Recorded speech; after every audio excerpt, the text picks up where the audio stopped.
He was good, and in the good no jealousy can ever arise. And being free from jealousy, he desired that all things should be as like himself as they could be. Plato, Timaeus. Greetings, mortals, and welcome. It's a beautiful day, full of opportunity. I am your host Simeon, and fate has brought you into a place some call the Library of Gnosis. Now, as someone who broaches the subject of Gnosticism, if you cannot tell by my name, although I must clarify that I am not a Gnostic in the sense of the word of how people like to use it,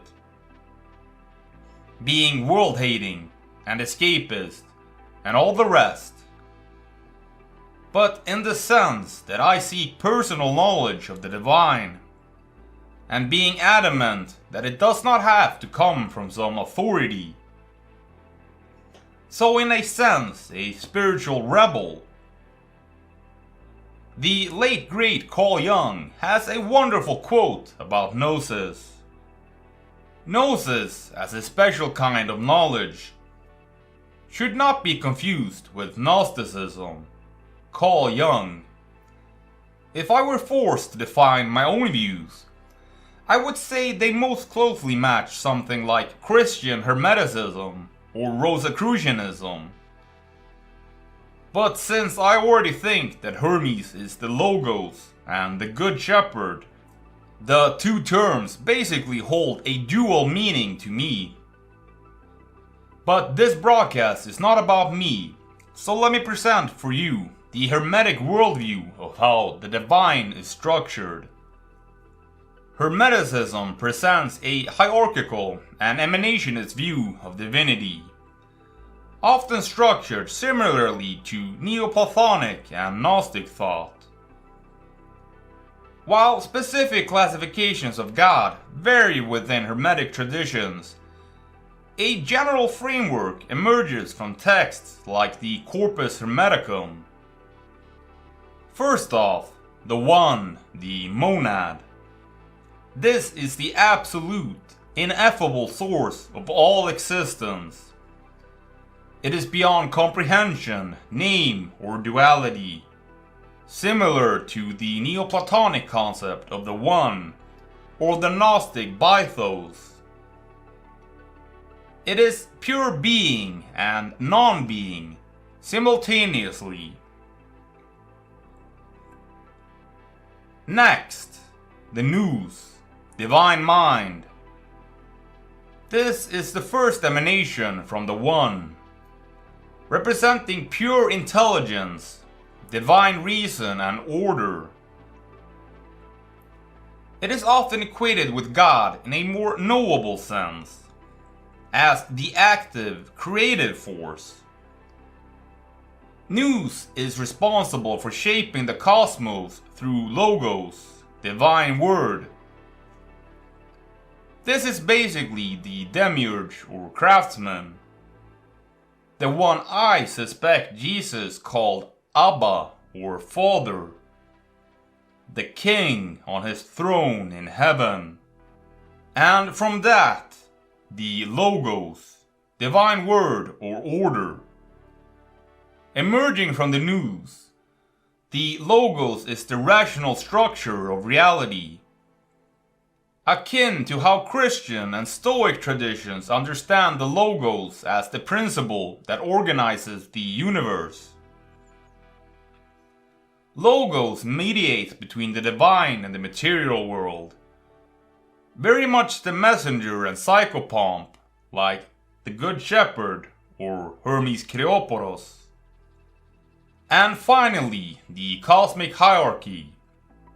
Below these divine principles, Hermeticism includes the planetary rulers, gods, the material realm, and finally, humanity, which contains a divine spark capable of ascending back towards Nous through gnosis and spiritual purification.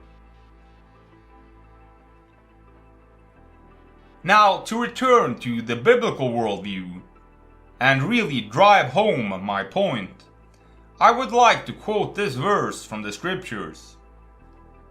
"The angel whom I saw standing on the sea and on the land raised up his hand to heaven and swore by him who lives forever and ever, who created heaven and the things that are in it, the earth and the things that are in it, and the sea and the things that are in it, that there should be delay no longer, but in the days of the sounding of the seventh angel, when he is about to sound, the mystery of God would be finished, as he declared to his servants the prophets." Revelation 10:5.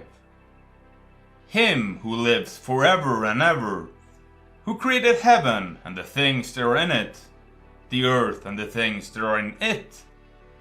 Quite clearly, whoever created all this was not evil, if we are to judge by those verses. Quite the opposite. The earth, material bodies, and the rest are not evil.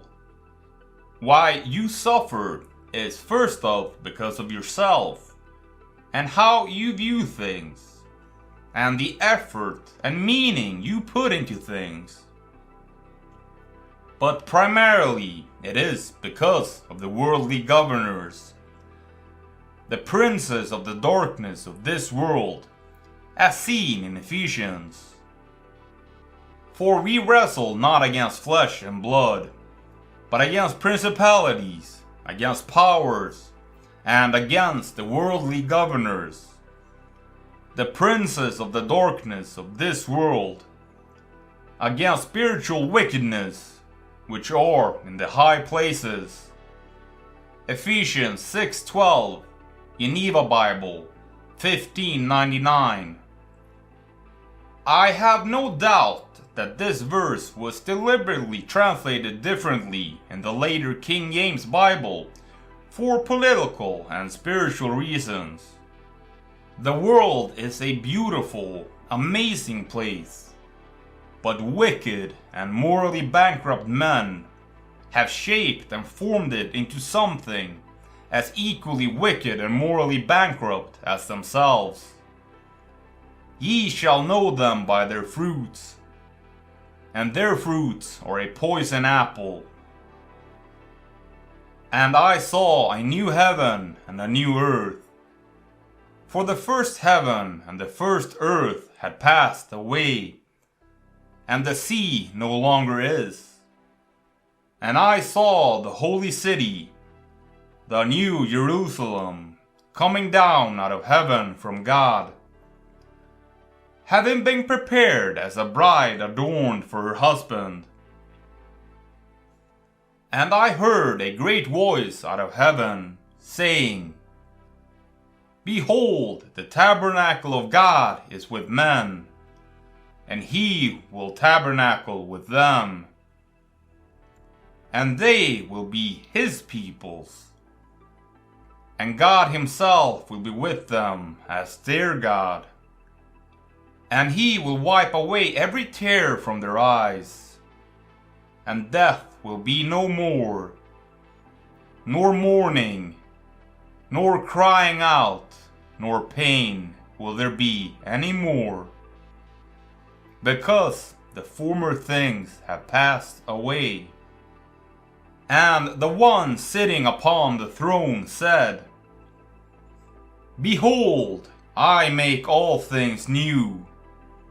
And he says, Write this down, for these words are faithful and true.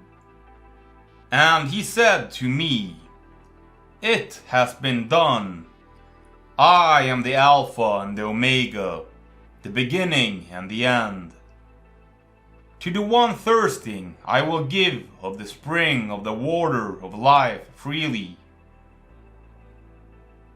The one overcoming will inherit all things, and I will be his God, and he will be my son. but to the cowardly and unbelieving, and having become abominable, and murderers, and sexually immoral, and sorcerers, and idolaters, and all liars. Their part is in the lake burning with fire and brimstone, which is the second death. Revelation 21, Berean Literal Bible.